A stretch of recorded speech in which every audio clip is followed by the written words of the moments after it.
Hey, what's up, guys? It's your man, Sean Zattel. Just got done watching Brian Norman, waking up at 4 o'clock in the morning to see him score what might be the knockout of the year of 2025.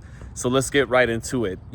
Heading into this fight, I overestimated Jin Sasaki a little bit. He is an explosive puncher with a huge set of balls, but he was winging hooks from too far out. He didn't responsibly, manage and cut distance to set up. A few times he would jab to the body and he would level change and set up some shots. And I even think in the third and fourth round, he landed a few left hooks that got Brian Norman's attention, that may have made his legs twitch once or twice.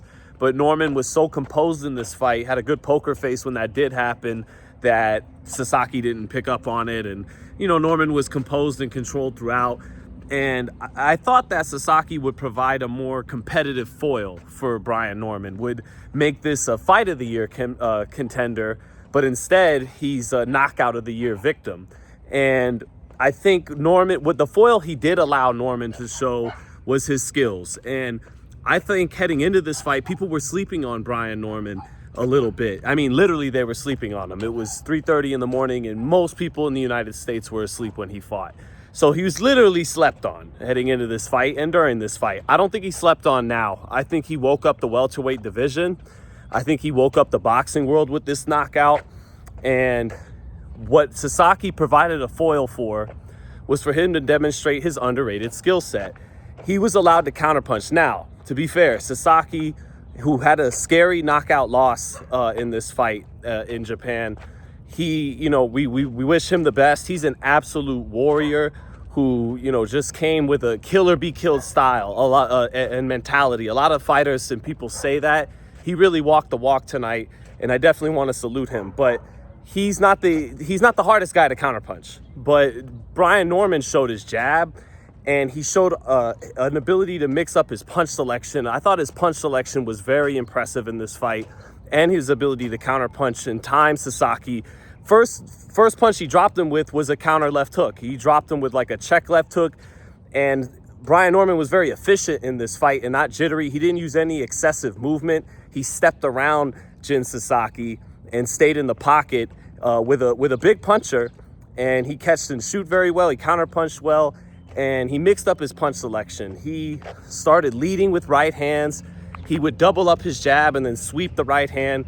He would throw 1-2s he would throw an up jab from the hip and then a straight right hand down the pipe, or he'd throw the jab with his hand already up and then sweep the right hand, like I said a second ago.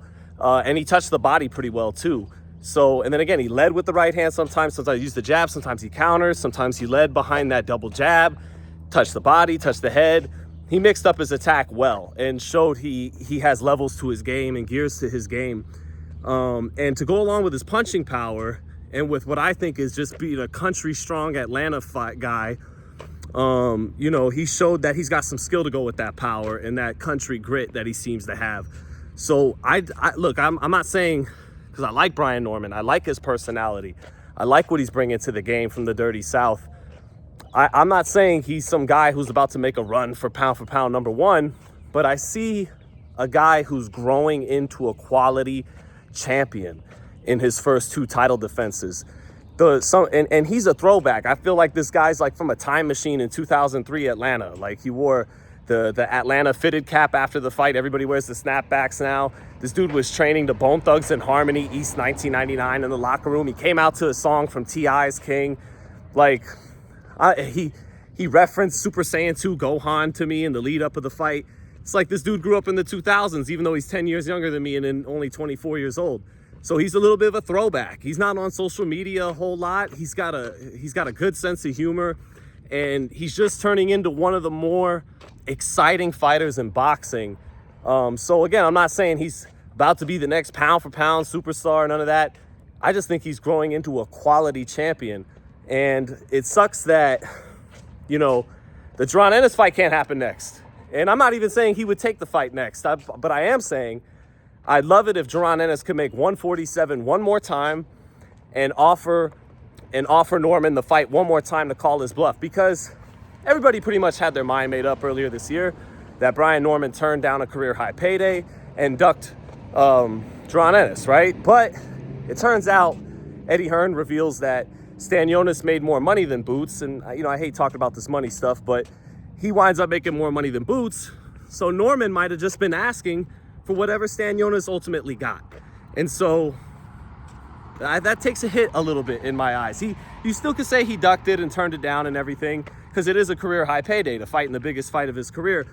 But you're asking a 23-year-old who just won his belt to fight one of the best fighters in the world, you know, at least talent-wise, and the best welterweight in the world. And Brian Norman, what I was going to say earlier, is the definition of a guy who you get 50% better as a champion. That's what my long-winded ass was trying to say earlier in regards to him being a throwback.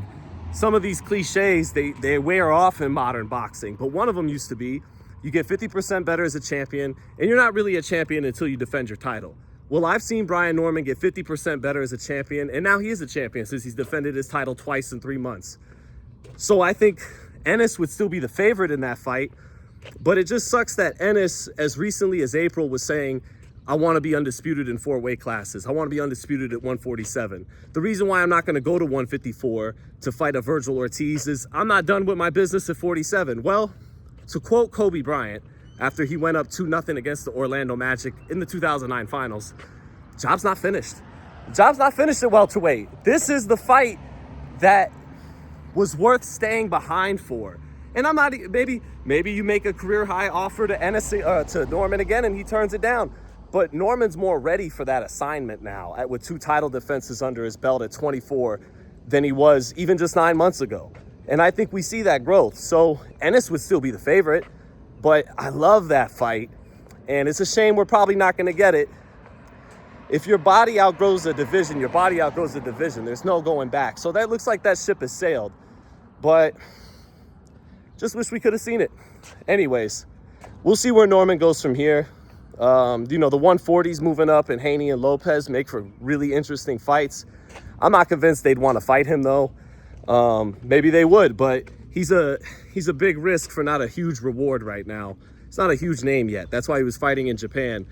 So we'll see. But Brian Norman, to me, is becoming top 10, not pound for pound yet, but top 10 pound for pound must-watch guys, because his fights are exciting. And I think he's growing into a really good fighter right now. So we'll keep seeing. He does get hit. His defense was better tonight, though. But, you know, Sasaki, predictable attack, if not explosive. And, you know, his knees have been buckled a couple times. Hasn't always looked great against Quick Draw Randall and Daniel Boca Chica, but he's getting better. So we'll keep watching. Thank you guys for watching. Peace.